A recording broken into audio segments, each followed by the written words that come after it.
Hi players, Dzień dobry from Wrocław, my name is Asafirsh and welcome to Board Game Co. Today we're going to have a how to play for Cloudspire that was published by Cheap Theory Games. I want to take this opportunity to thank Cheap Theory Games for providing me the copy of the game, and also to very special two members of the BGG community for Cloudspire. Those are Quintin and also Pestilence that took their time, watched my video just to verify if I've made any mistakes there. Ready to see how it goes? Let's get to setup.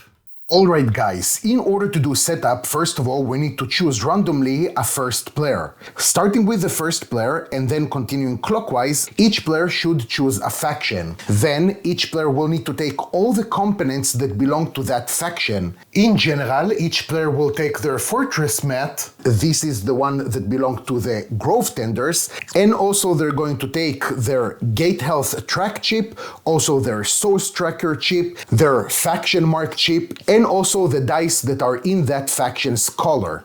Each player is also going to take their barracks, which is basically this holder that we have the different heroes, minions, and of course the spires. Now they recommend something, and I found it very helpful, that you're going to organize your tokens according to their type, of course, and also according to their price. Then we'll need to create our island. So we're going to take the main island, which is this hex group that is numbered 1 in a very small printing, but I'm going to attach a photo to help you see it better. Then we're going to take all the other isles that we have. Of course, if you do own some expansions, you might have more than what comes on in the core box. You're going to shuffle all of them and then randomly place 6 of these isles around the main island.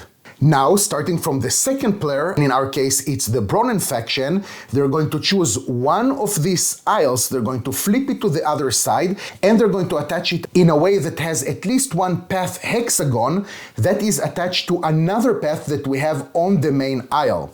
So for example, we can place it like this, or on the other side like this, but we will not be able to place it, for example, like this. Now what they're going to do is to take their fortress mat, and again, they're going to attach it to the isle that they just flipped, and we need to hold 3 conditions. The first condition is that the fortress gate, which is this hexagon that we can see over here, has to be adjacent to a path hex, which again is one of these hexagons. The second condition is that the fortress gate hex is touching the isle on all 3 sides. And the third condition is that the fortress does not overlap with any other neopren. So that means that I cannot do something like this. So in our case, we have really only one way to place this fortress. Now on this fortress, we're going to place a few things. First of all, we're going to take the Gate Health tracker and we're going to place it on the right side of the fortress in a way that the number 10 is the highest number, because this is a double-sided chip, and we're going to have this marker pointing at 10. The second chip that we're going to place on the left side is the source marker, and we're going to place it with a face that shows the number 20, again because this is double-sided, and we're going to place it that the marker on our playmat is going to show the number 0. And specifically the Bronen faction are going to start with another die that is called the Forsaken die in their fortress. Now we can see that on the faction's player aid we have additional rules, and this is exactly what we have just read. So we're going to take this die and we're going to place it right over here. Now going back to the first player, they're going to choose another isle that is not adjacent to the first isle that we have just flipped, and they're going to do the same. Now going back to the second player, they can choose any one of these isles, flip it to the other side and orient it in whatever way they want. Again, the only condition that we must keep is that we have a path hexagon that is connected to another path hexagon on the main isle. The next thing that we need to do is to take the landmark chips, and we're going to start placing them on each one of these source wells. So each time that you see a hexagon with this glowing bluish thingy, we're going to place there a landmark chip, but we'll have a few fixed things that we'll have to do. First of all, locate the landmark chip that is called Ancient Truxir, and I think this will be a good time to tell you guys that I'm probably going to mispronounce a lot of the names over here. So it is this token. You can see on the other side we have here written Ancient Truxir, and we're going to place it somewhere in our playing area because we might need to use it a little bit later.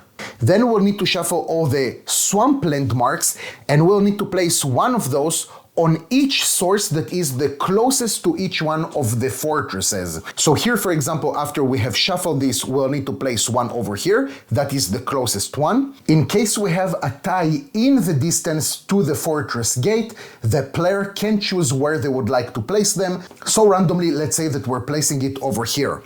Then we'll need to shuffle the rest of the landmark chips, and we will need to assign one chip, of course face down, to each one of the hexagons that depicts a source. The rest of the chips that we haven't placed, we can simply put back in the box. The next thing that we will do is to create our market. So we're going to again shuffle all the market chips that we have here, and then we're going to place face up a number of chips that is equal to the number of players plus one. Obviously, in our case, it's going to be 3 chips.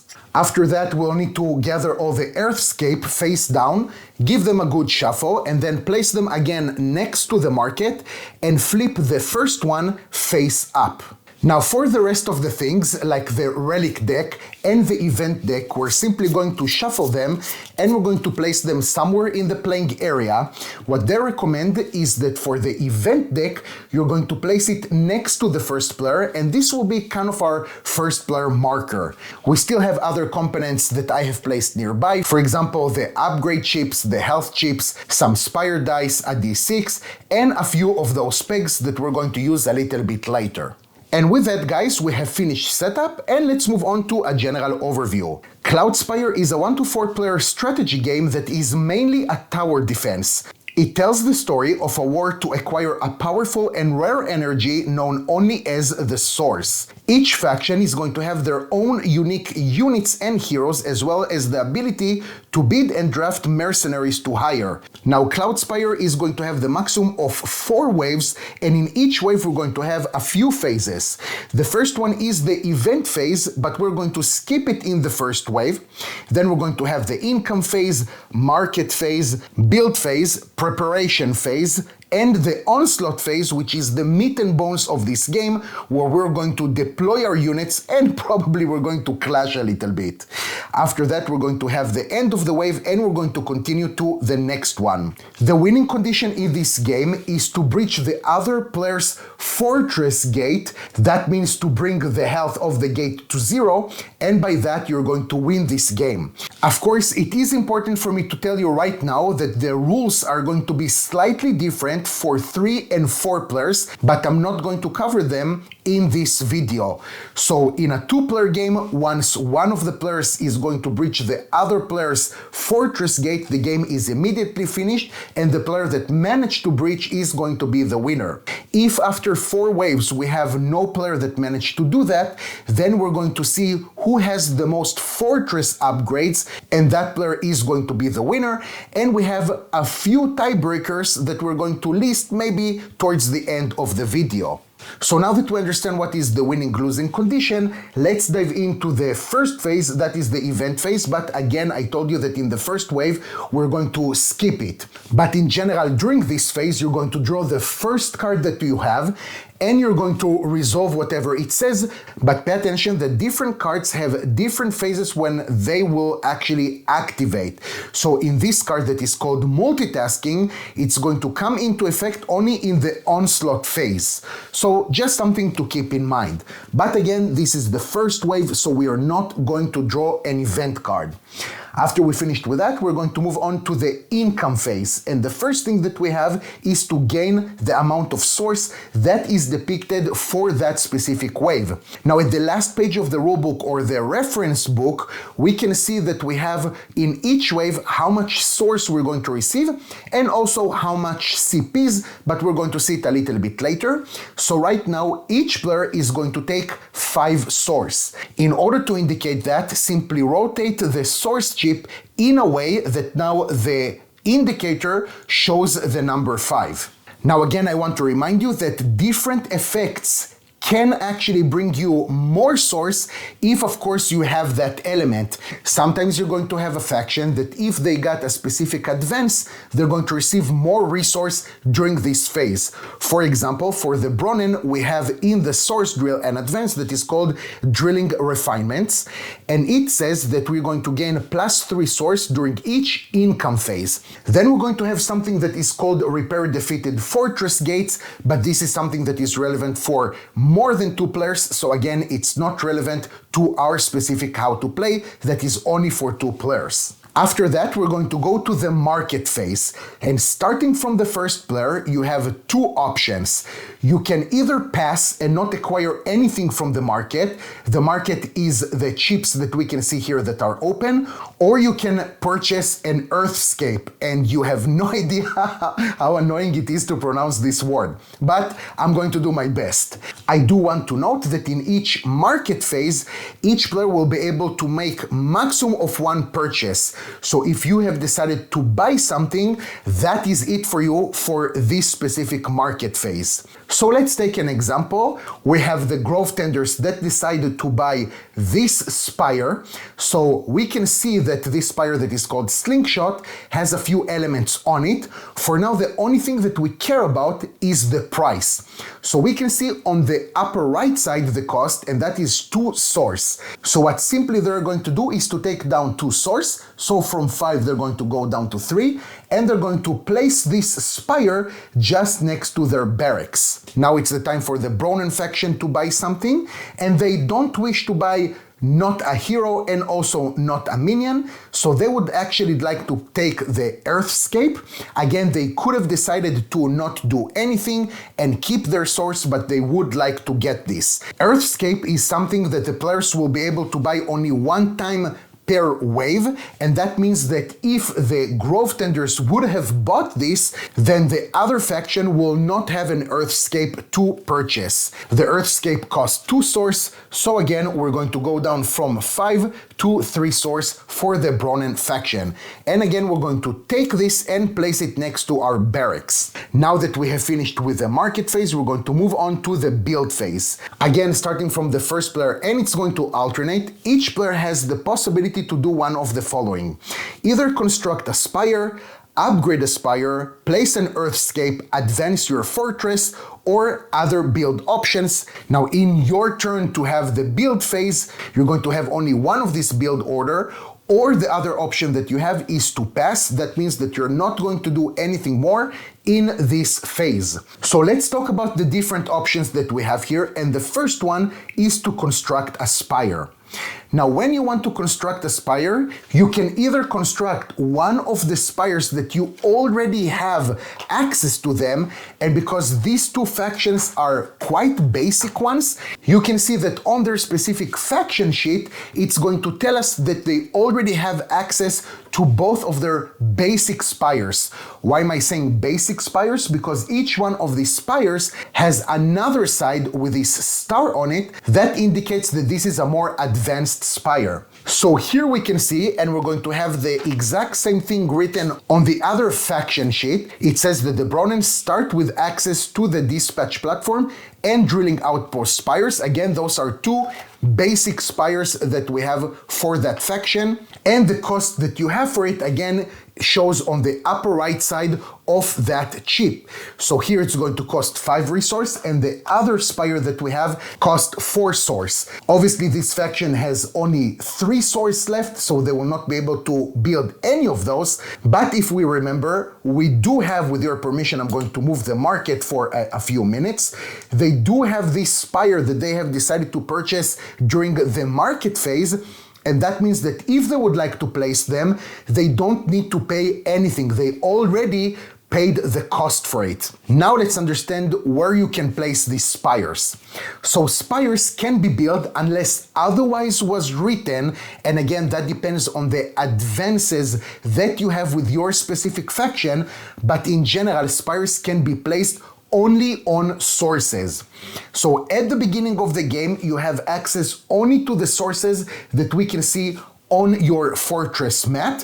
So in these locations or here, but later, the more of these landmark tokens we're going to remove, and we're going to get to that later, the more sources we're going to reveal, and then we'll be able to place our spire there if we have influence in that hex group. So let's actually talk about influence and what does it mean. So I think it's quite obvious that we have influence on the sources that belong to our fortress's mat, but also you have influence on the hex group. Hex group basically is one of these isles. So you can see that all of this is a hex group.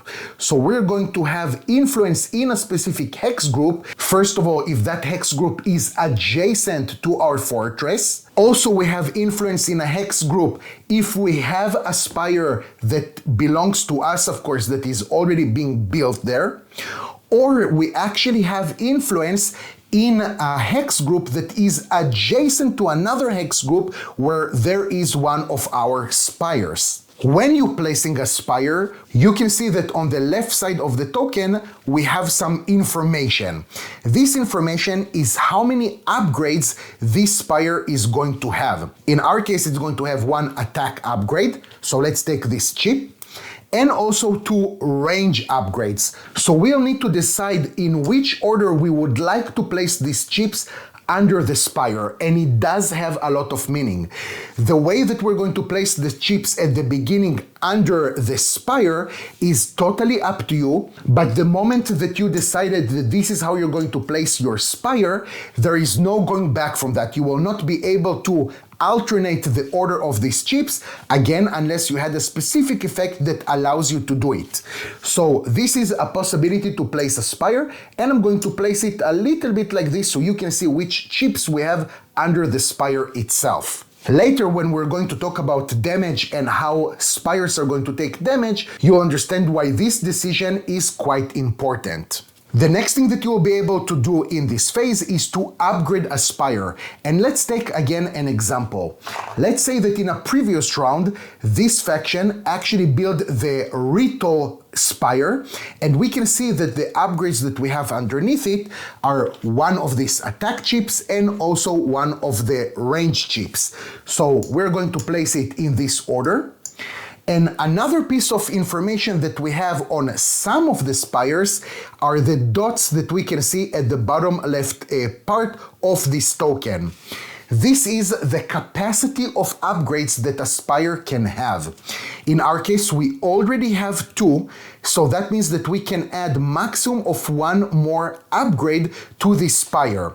Again, sometimes we're going to have an effect that will tell us to ignore the capacity of a spire, but we're going to ignore that for now. When you want to upgrade a spire, you can choose 1 of the 3 chips that we have here. Again, that is range, attack, and also fortification. The range of the spire is always going to increase the range of the spire by 1. Now, a spire at the beginning has the default range of 1. So let's imagine that this is the situation of the spire. They can target all the hexagons that are adjacent to it. If we're going to add 1 more range, that means that we're going to count 2 hexagons away from it. So 1 and 2, and all of this range. Each attack chip that we have is going to add 1 more spire die to our pool that we're going to roll when we're going to perform an attack.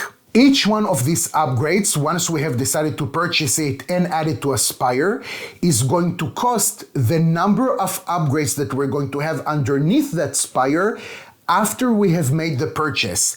So that means that if I want to add 1 more range, I will need to pay for it actually 3 source, because now this spire has 3 upgrades.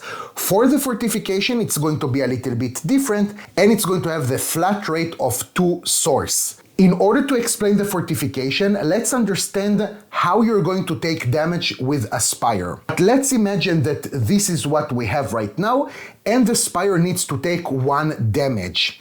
When a spire takes damage, they're going to remove the bottommost upgrade that they have. So again, it means that we're going to take this chip, put it back in the supply. When you have a fortification, so let's say that this is the situation, in order to take out the fortification, the enemy will need to deal 2 damage at one time in order to take out this chip. The next option that a player has in the build phase is to place the Earthscape that they have in their possession. When you're placing the Earthscape, you have 2 possibilities. Either you're going to place it wherever you want on the map, but it has 3 conditions. The first one, it has to be placed evenly on the hexagons. The second condition is that at least one of the hexes of that Earthscape is going to be placed on a hex group where you have influence. The third condition is that you cannot place an Earthscape on an occupied hexagon. That means a hexagon with one of the chips. It can be either a landmark or a unit or a spire that belong to either one of the players. If you decided to place it as an extension to the playing area, to one of the isles, it has to be adjacent to a hex group where you already have a spire. And that is because you must have influence on the Earthscape once you place it as an extension to the map. When you are placing an Earthscape, another thing that you will be able to do if you wish to is to immediately construct a spire on the source that we have on that Earthscape. Of course, you will need to pay the cost of that spire, but I remind you that if you have already purchased a spire from the market, you will be able still to place it for free since you already paid that cost. The next thing that we'll be able to do in the build phase is to advance our fortress. So this is where we're going to take our faction sheet and we're going to see what are the different advances that we'll be able to purchase. With each one of these advances, we have a few tiers, and we always need to purchase the first tier before we're going to move to the second one, and before we're going to move on to the third one, of course. Now, I really don't want to go too much into these advances because we have, again, a lot of factions with asymmetrical options on them, but what I do want to tell you that by acquiring these advances, you'll be able to unlock more powerful spires or even promote some of your minions. Don't worry, we're going to get to that a little bit later. The last option that we have in the build phase is other build options, but again, this relates to other things that we might acquire during the game, like different advances maybe, or relic cards. So if we're going to go back to our little game, the first player, the Grove Tenders, decide that what they would like to buy in the build phase is this advance at the gate port. It's the one that we have over here.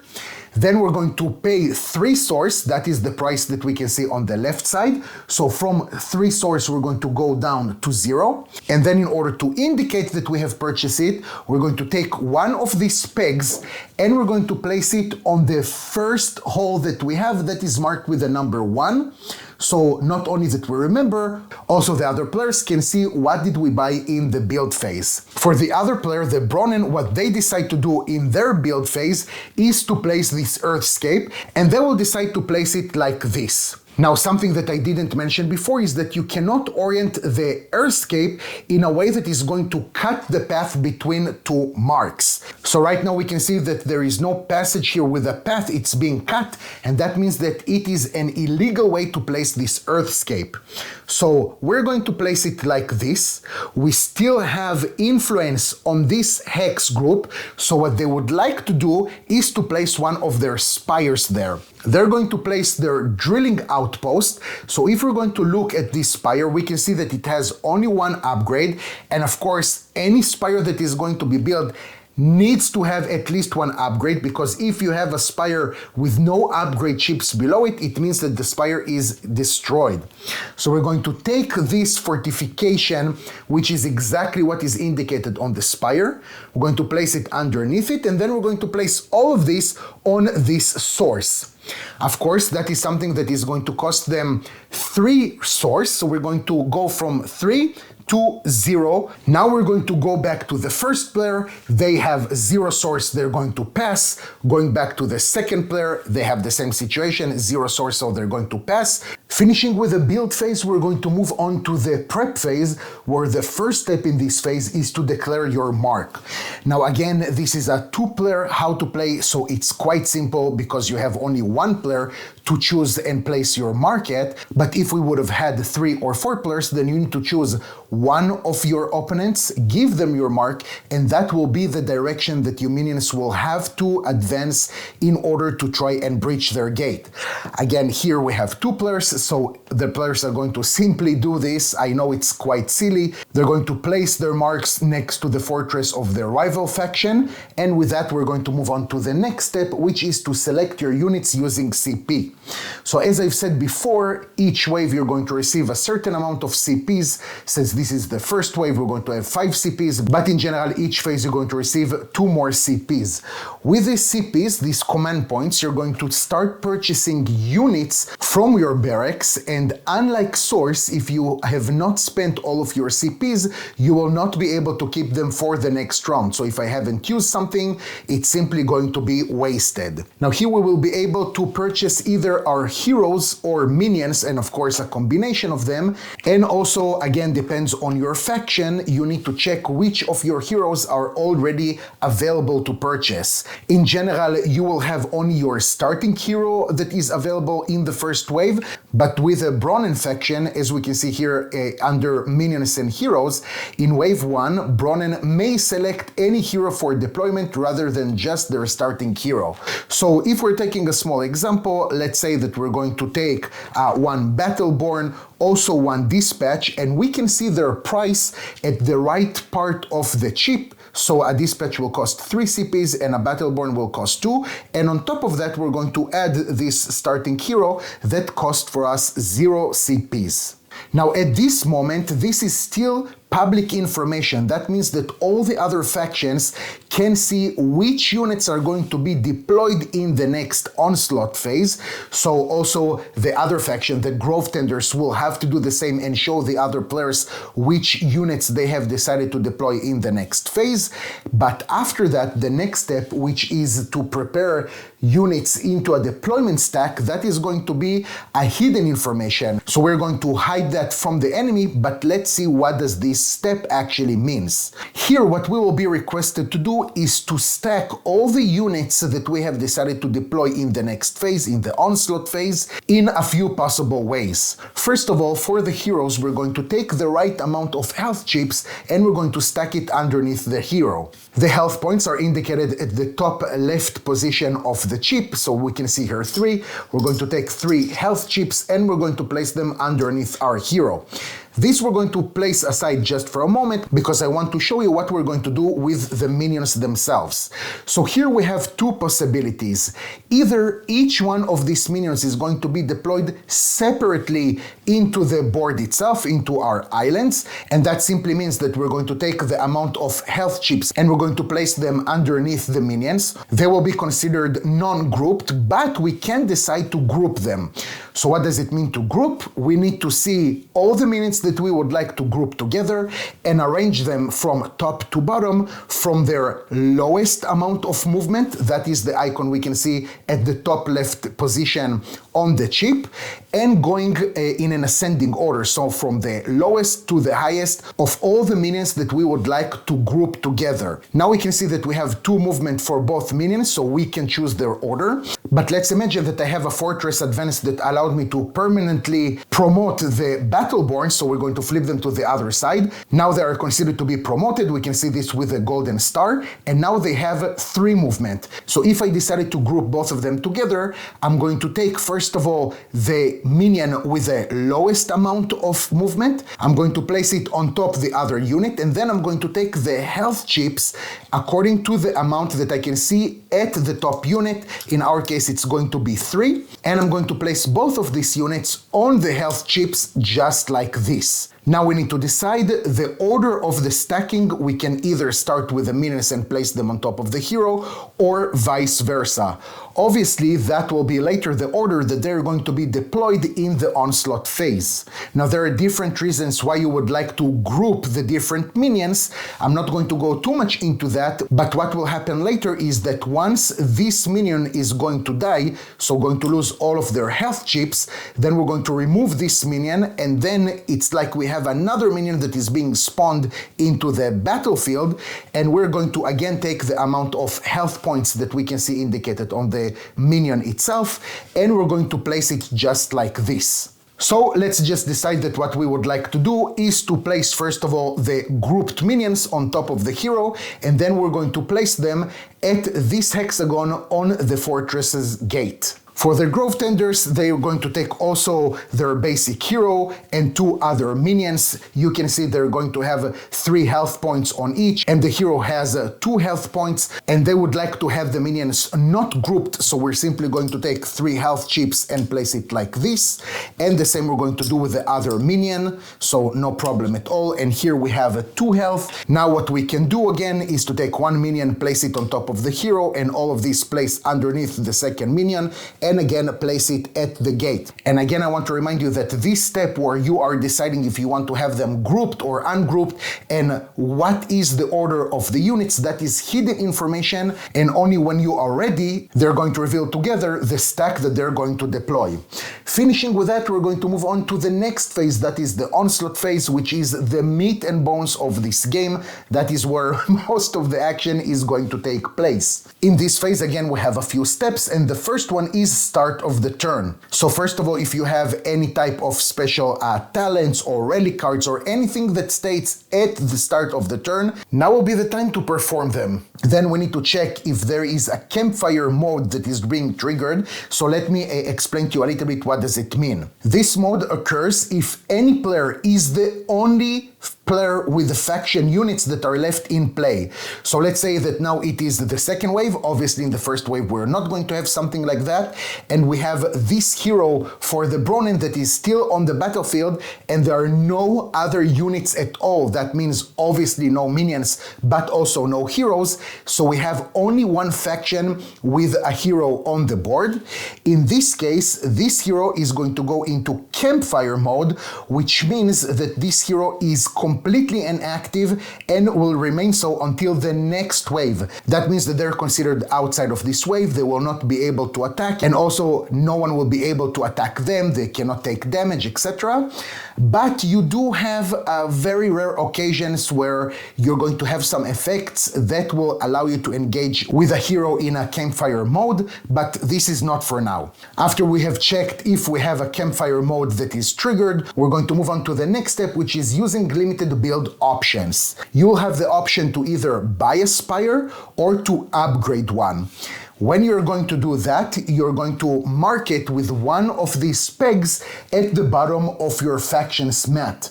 And you can do it to a maximum of twice in a certain wave. There's no problem to do it twice in the same turn, but in a full wave, you have the possibility to do it maximum up to twice. So we already talked about buying or upgrading a Spire. We're going to move on to the next step, which is the movement. Now, when you are going to start your movement, first of all, you are allowed to move any heroes that you have. Obviously, right now, we don't have heroes that can activate because they are not first in this stack. But if we would have had other heroes, they can move. Then you must move all of your minions, and we're going to talk about that because I think that is the most complex part of this game. And after you have moved with all of your minions, if you still have heroes that haven't moved, now will be the time to do so, if you wish to. So heroes don't have to move, it's absolutely your decision, but your minions must move. For minion movements, we need to understand a few basic concepts. First of all, a minion will always move towards their mark. Again, this is a two-player game, so obviously they're going to move only towards the one enemy faction that we have, but if we would have had 3 or 4 players, then they're going to move towards their mark. The second concept is that a minion always have to exhaust as many movements as they are allowed to execute. So if I have a minion with 2 movement, they must move twice. Again, sometimes they're going to be blocked. We'll see what happens if that occurs. But as a general concept, a minion must exhaust all of their movements. So let's understand what are the steps in the movement of minions. First of all, you need to see who is your leading minion. That means the minion that is closest to its mark. Obviously, all of our minions right now are in the same location, but because we have this minion that is on the top of the stack, obviously they're going to move first. The other units that we have underneath it for now are non-active. If we would have had a different situation like this one, obviously this is going to be the leading minion, so they must move first. After they have moved, we need to see now who is the leading minion, and again we're going to repeat that. The next step is to count the hexes in valid terrain between the minion's starting hex and its mark using the shortest route possible. And we can and must count through faction units, but not through landmarks or spires. So let's understand what does it mean. Right now you can see that our islands consist actually different types of terrain. We have path, plains, forests, mountains, and water. Now we have a table that indicates what type of terrain does each unit can move on. Most of the time, I repeat, most of the time, we will not have any symbol, and that means that that specific unit can go only on paths. But sometimes, if we look at this hero, for example, we can see that they can move on forests, so that means that they can move on that type of terrain and everything that is in a lower tier than that. The tiers are, first of all, water, that is the highest, then mountains, forests, plains, and paths. So while this hero can go on forest, that also means that they can move on plains and, of course, on a path. Since this unit doesn't have any symbol on it, that means they can move only on paths. So we need to count what is the number of hexes from this unit's starting hex and its mark. We're going to have here 1, 2, 3, 4, then doesn't matter 5, 6, 7, 8, 9, 10, 11, 12, 13. So since we have here 13, that means that at the end of their movement, they will need to be at least 12 hexes away. That means that they made some sort of progress. Always, minions must make progress towards their mark if it is possible. Now we need to check and find all the hexes that the minion could end its movement on it using their full movement. So that can be 1 and 2, so that is one option. Also they can move 1 and 2, so that is a second option. Again, here it's the same. And also they can move 1 and 2. So with these pegs I just marked all the different locations that these minions will be able to finish their movement. So we can move our minion to any one of these hexes because we're holding all the conditions, we have used their maximum movement, and also they are closer to their target. Let's see another example and what happens if a minion is blocked. We can see right now that this minion, the tree, has 2 movement, but they cannot move 2 because we have here a minion that is blocking them. Pay attention that only minions can block movement and not heroes, but we're going to talk about displacement a little bit later. We can't move through other units and we cannot move on them. If a minion cannot get closer using its full movement, we're going to subtract 1 from its movement and find the hexes it can now end its movement on. So that means that because they cannot move 2, obviously they cannot move backwards. And also another rule that we have is that a minion cannot move on a hexagon where they've already been in this turn. So I cannot do 1 and 2, for example, and in any case it will not bring them closer to their mark, so this is an illegal move. So if we're subtracting 1 from their movement, we have now 1. The only option they're going to have is to move to this hexagon, so they're going to execute this movement. In another example that we have here, we again see that this minion is blocked. They cannot move closer to their mark. They can actually move to this hexagon. That is called a lateral movement. So if there are no hexes at all that the minion can move that will bring them closer to the mark, we can find all the hexes that use any amount of their movement and are in the same distance from its mark. That is, of course, an optional and is called a lateral movement. So if we need to count now the hexes, right, that is our first step. I have here 1, 2, 3, 4, 5, 6, 7, 8, 9. Also 1, 2, 3, 4, 5, 6, 7, 8, 9. But if I would have moved to this hexagon, still I would have had the same 9 hexes to move, so I can choose to move over to this hex for different reasons, doesn't matter right now. That is called a lateral movement, and note that I just used here one movement, or I can actually decide to not move at all. So if I need to summarize everything, first of all, I need to choose my leading minion. That is the first step. So we're going to count for this minion 1, 2, 3, 4, 5, 6, 7, 8, and 9. 1, 2, 3, 4, 5, 6, 7, 8. Since this minion is closer to its mark, this is going to be my leading minion, and this is the one that is going to move first. I must move closer if I can. I must use all of my movement again if I can. If I'm completely blocked, then I can choose to do a lateral movement. On the other hand, heroes can move however they would like. They can move closer or further away from their mark. It doesn't matter at all, as long as they're respecting the type of terrain they're stepping on. What I do want to show you now is what happens if you have a hero that is blocking your movement. So if this is our situation now, and it's the turn of this minion to move, they must move 2 movement and get closer to the target. So they're going to move 1 here, but a hero, unlike a minion, does not block the movement of another minion. So we're going to have here something that is called displacement. Only heroes can be displaced, and you must do it if you have that option.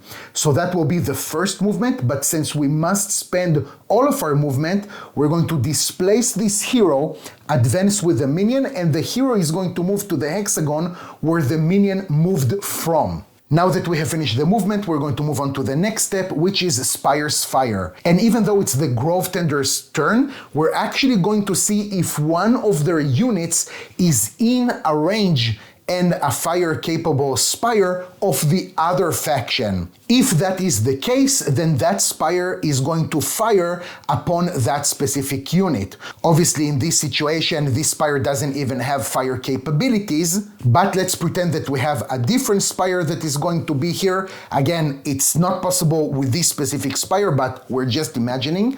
If this is the situation right now, since this Spire has an upgrade of 1 range, and they already have a basic of 1 range, now will be the time that the Spire is going to fire on this minion. For each damage taken by a unit, you're going to remove that number of health chips from underneath it and place it back on the board. After this step, we're going to have the exploration step. And in this step, if you have any type of units that are adjacent to one of the landmarks, you will be able to first of all look at them without showing the other players. You will decide if you would like to reveal them or not. If you decided not to reveal them, you simply place them again face down.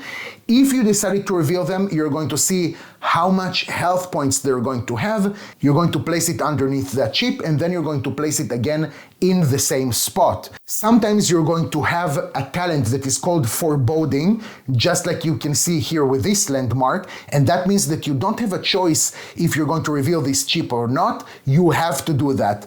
But again, you're going to have a full list of all the different talents on the different components of the game. So in our small example, the Grove Tenders decided to take a look and also reveal this landmark. No problem at all. We have placed 6 health chips underneath this landmark. And also they decided to take a look on this landmark, but they don't wish to reveal it.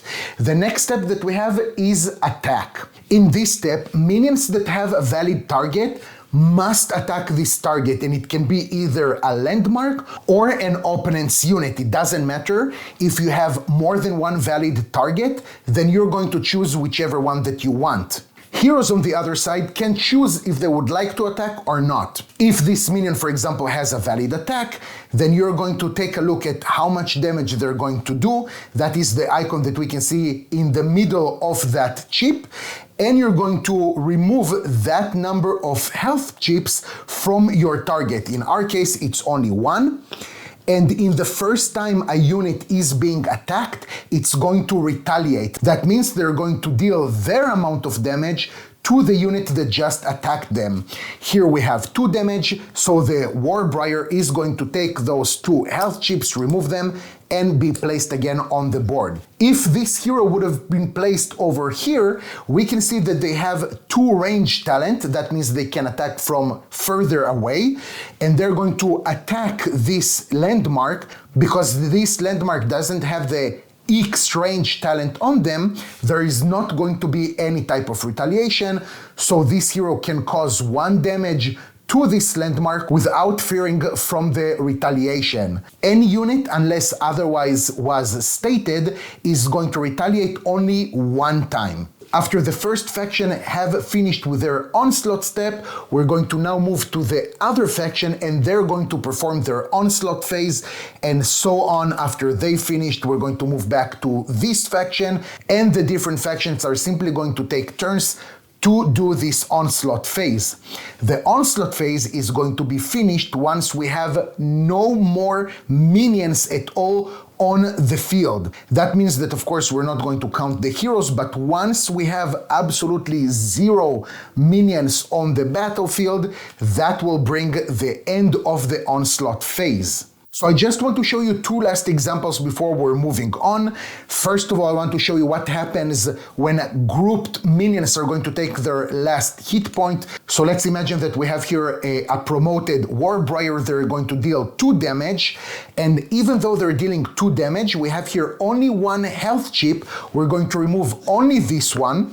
It means that the topmost minion is going to be removed and placed back in the barracks, and then the next minion is going to be placed with the amount of health chips that is stated on the minion itself. So here we have 3, and even though this minion caused 2 damage, damage is not going to be accumulated to the next minion, but also this minion is not going to retaliate for their lost member of group. The second example that I want to show you, let's imagine now that this is the situation, and now this hero is going to attack this minion. They're going to cause to them 1 damage, so this minion is going to be removed. Every time that you're killing a unit, it's something that I haven't said before, so I do apologize about that. You're going to receive the reward that is stated on that chip.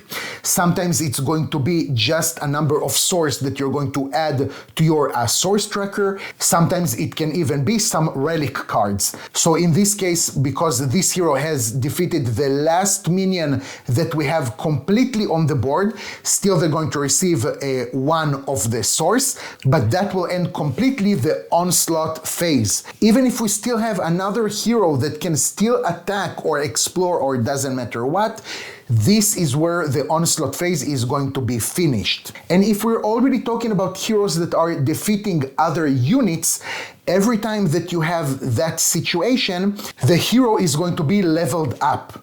So we need to see what is the capacity of that hero. In our case, we have only 1 capacity. So in the first time they're going to level up, they're going to choose 1 of the different upgrades in order to add to them. Of course, if this is not a X range talent hero, they cannot choose the range upgrade. They can only choose the attack or to have a fortification. But unlike Spires, when you have this upgrade with a hero, this actually worth only 1 hit point. So if we're doing that, and then we have again a hero that needs to level up, if they're already with their capacity, which is obviously the case, we're going to remove that number of upgrades and we're going to flip it to the other side, to their leveled up or to their upgraded side, however you would like to call it. And again, if they're going to level up, then again they will be able to choose an upgrade to be placed underneath their stack. If they're already at their capacity and they're already in their upgraded side, then nothing will happen. Finishing the onslaught phase, we're going to move on to the end of the wave phase, where the next first player is going to be the player to the left. Obviously, in our case, it's going to be the Bronon faction, so we can take the event cards and place them as the first player marker next to that faction. And as the next step, we're going to discard all the resolved cards and remove limited build option pegs. And with that, you guys, I want to thank you so much for watching. I truly appreciate it. I hope that you learned something new or saw something that you like. Take care, and I'll see you next time.